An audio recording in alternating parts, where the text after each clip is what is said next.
Things fall out of ceilings. You've seen it. And we had some big events there. We had a lot of great events there over the last year, but you can't do any work because people are coming in and out, and you have the workmen. We have a marble man over there the other day. He said, every time I put down a piece of marble, people are stepping on the marble. They don't even have time to dry. And you can't do the same quality job if you close it, and we're fully financed. And so we're going to close it, and we're going to make it unbelievable, far better than it ever was. And we'll be able to do it properly. I was thinking maybe there's a way of doing it simultaneously, but there really isn't. And we're going to have something that when it opens, it's going to be brand new, beautiful. I'm not ripping it down. I'll be using the steel. So we're using the structure. We're using some of the marble, and some of the marble comes down. But when it's open, it'll be brand new and really beautiful. It'll be at the highest level. We can do a much better job, probably in a way a faster job in terms, because when you do it piecemeal, for instance, they have a play tonight, and you can't do anything. You have to pull out everything, and you can't have stanchions all over the place, and people are walking in to see a play. So we'll be closing it sometime around July 4th. It's like we'll close it on July 4th in order to do something great for America, and then we're going to build it. We have great contractors. We're going to build it, and we'll do it right. We're using the highest grade marbles, the highest grade everything. It'll be brand new. Tremendous carriers putting in the air conditioning, or I guess they're a bidder, but they're probably going to get it. Carrier. We're going to have all brand new air conditioning, heating. The steel will all be checked out because it'll be fully exposed. It's been up for a long time, but as anybody knows, it was in very bad shape. It wasn't kept well before I got there. So we're going to make it. I think there won't be anything like it in the country. Sir, Mr. President. Yeah, please. About your meeting with President Petro later this week, he's been quite critical of you since you spoke back in January after the Maduro raid. What would you like to hear from him tomorrow in terms of drug trafficking in Venezuela? What are your expectations? Well, we're going to see. He's been very nice over the last month or two. He was certainly critical before that, but somehow after the Venezuelan raid, he became very nice. He changed his attitude very much. So, no, I look forward to seeing him. He's coming in. We're going to be talking about drugs because tremendous amounts of drugs come out of his country, and I look forward to see. We're going to have a good meeting. Yeah. Mr. President. Steve? 𝐍𝐞𝐰𝐬 is going to meet with the Iranian Foreign Minister on Friday. What are you hoping he'll get out of that meeting? Well, you're going to have a lot of things are happening. You have Iran, and you have Russia, Ukraine, and you have the Middle East. We have a lot of things going. A lot of problems were here for a long time before I got here. We settled 8 wars, and I think we're doing very well with Ukraine and Russia. For the first time, I'm saying that. I think we're going to maybe have some good news. We're losing 25,000 people a month are being killed in that war, ridiculous war. 25,000. It was 31,000 last month. Think of it.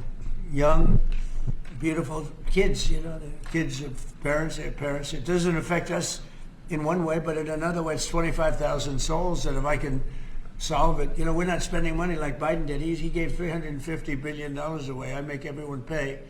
And the United Nations, they're a little bit involved, but if you take a look at what's happening, the countries of Europe are paying us for the weapons. So we have NATO paying, we send missiles over there, they pay us in full. It doesn't cost us 10 cents. And we make money, I guess, but I don't even want to talk about that. Because what I really want to do is save those people from dying. They lose, Mary, can you imagine 25,000 to 30,000 people a month? That's like a stadium full of people every single month. And, I was blessed with something where I can get these things done. Got 8 of them done.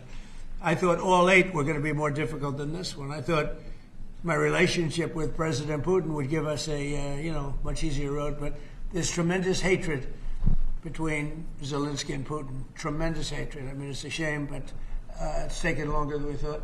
I did call up President Putin, and he's agreed. He's put it out to. They have the same cold wave that we do. Maybe different because it's pretty far away, but it's the equivalent. And Ukraine's a very cold country. It's much colder than us. It's colder than, they say, on average, it's Canada or colder. And on top of that, they have a tremendous cold wave. And I asked him if he wouldn't shoot for a period of 1 week, no missiles going into Kiev or any other towns, and he's agreed to do it. So it's something. What about Iran's nuclear program? Do you think Mr. 𝐍𝐞𝐰𝐬 can deal on that? Well, we're talking about that. We have ships heading to Iran right now, big ones.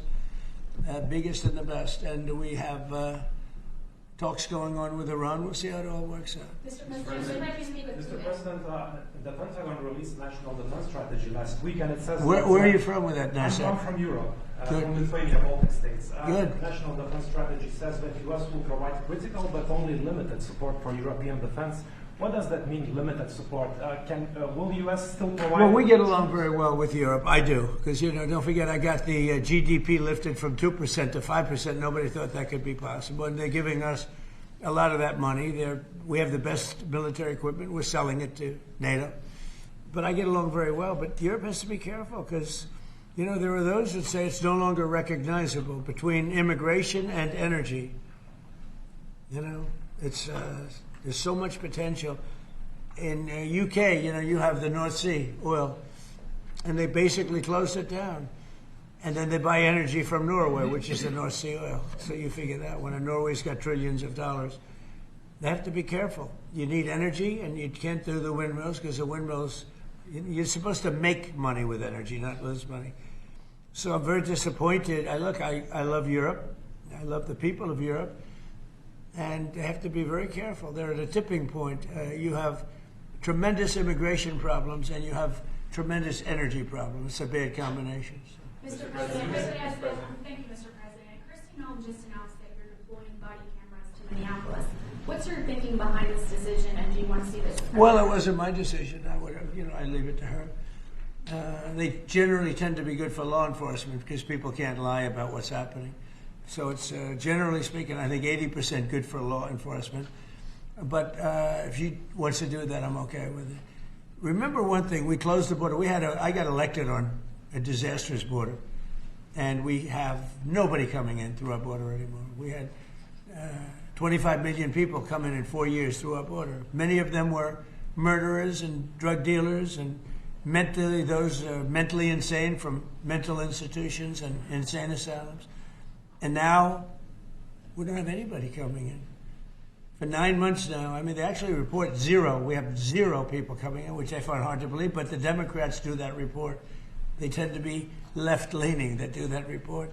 So I assume it's true. If it's not, it's a very tiny amount of people. But we basically have a tremendously perfect, strong border. And also, crime levels are at the lowest point they've been in 125 years. Since 1900, we have the best numbers. And that's despite the fact that we had a lot of criminals and murderers. 11,888 murderers came in. And we have the lowest numbers that we've had in 125 years. So, we're doing a good job. If she wants to do the camera thing, that's okay with me. Mr. President, there was one homicide in D.C. during January. Do you think this is due to your efforts? And do you think blue states should see this as a sign that they should cooperate with you? Well, if there was one, we haven't had one in a long time. D.C. has become a very safe. There was an in-house homicide. It was in-house. It was a dispute within a family. We have had virtually no crime in D.C. D.C. is now considered a very safe place, and it should be. It's our nation's capital. And we sent in the soldiers. I read the Washington Post this week, and it was incredible. They were trying to determine how did we get so low numbers? The low numbers in D.C. because we have very little crime, if any. And they talked about everything except for the fact that we put our National Guard and great soldiers inside our city. They didn't want to mention that. It's how dishonest. Because if we didn't do that, you'd have tremendous crime in D.C. And I get thanked every single day by people that work in the White House.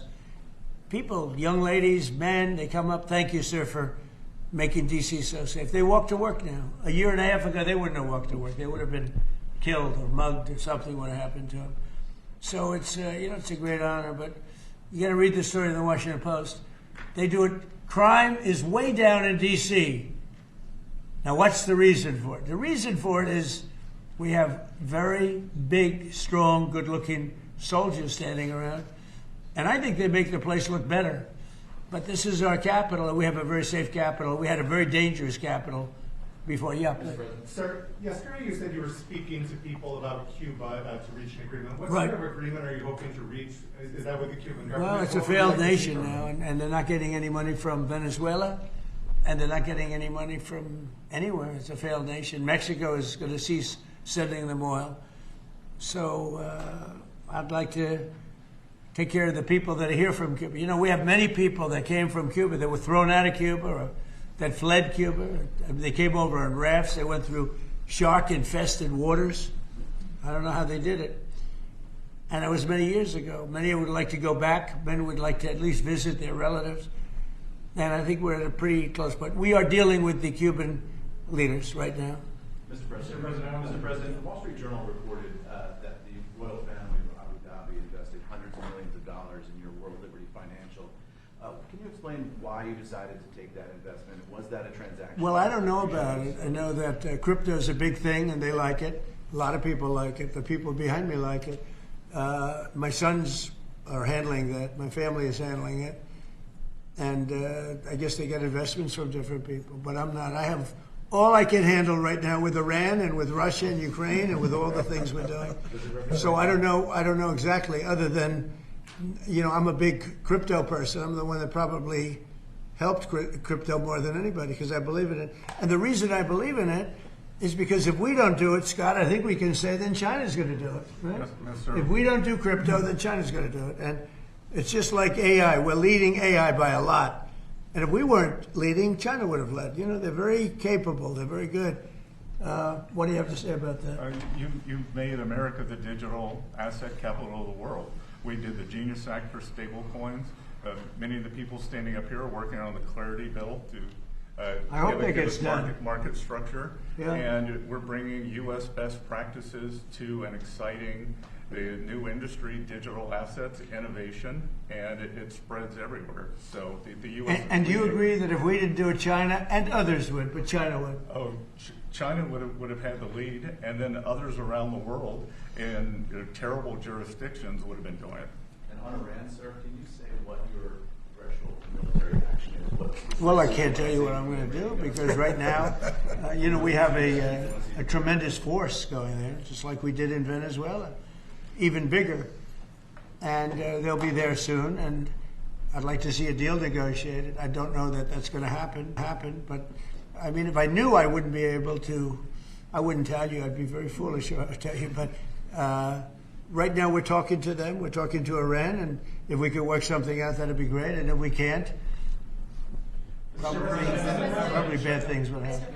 Mr. President, On the government shutdown, Yeah, please. on the government shutdown, do you think there could be a resolution of this issue? And have you gotten I do. assurances from House Republicans? Well, I spoke with Speaker Johnson. I spoke with Leader Thune, and I think they're pretty close to a resolution. You know, we were at 5.6% GDP, and we lost 1.5 points because of the 42-day shutdown. Think of that. We would have been at 7. Nobody ever saw a number like 7. And I think, Howard, probably 1.5 points was the number, right? 1.5 for the shutdown. Exactly right. And it's very bad for our country. But despite that, we have the highest numbers we've ever had. You know, we're doing well. We're going right through it. But I will say that I spoke with Senator Schumer numerous times, and I don't think they want to see a shutdown either. Mr. President, are you going to sue Trevor Noah? Last night in a post, you alluded that something could be coming. Yeah, well, he this said way. that. He said that I spent time on Jeffrey Epstein's island. I didn't. I mean, he's a lightweight. This guy. He's a terrible. I think he's terrible. I thought he did a terrible job at the Grammys. I thought the whole Grammys was terrible. I watched part of it. It's not watchable. But he was a lousy host. I'd say not as bad as Jimmy Kimmel, but pretty close. And no, he made a statement about me and Jeffrey Epstein. I have nothing to do with that. I have nothing to do with Jeffrey Epstein. And in fact, if you look at the DOJ, they announced, they released 3 million pages. It's like this is all they're supposed to be doing. And frankly, the DOJ, I think, should just say, we have other things to do, because that whole thing has turned out, I mean, other than Bill Clinton and, Bill Gates and lots of people that there are a lot of questions about it, but nothing on me. But it was even sort of better than that, because they found that Jeffrey Epstein and this sleazebag writer named Michael Wolff were conspiring against Donald Trump to lose the election. So Epstein was conspiring with a writer for me to lose the election. So right there, you know that I had nothing to do with this guy. But yeah, it's a terrible thing. The amount of time that's being wasted. When Epstein was alive, like 10 years ago, nobody cared about it. But they're only doing it. But now it's really hitting back on them because Bill Clinton is such a big part of it. The Democrats are pushing it, and the problem is that it's turning out to be the Democrats that were with and conspired with Epstein. So I think you're probably going to see a little pullback from them. But think of it, they were working together to try and help me lose the election.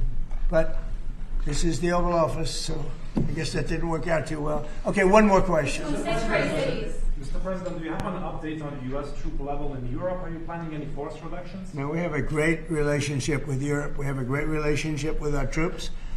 You know, one of the best things that I can say is that if you go back a year and a half ago, so I'm running for election, they had the worst recruitment numbers in the history of our country.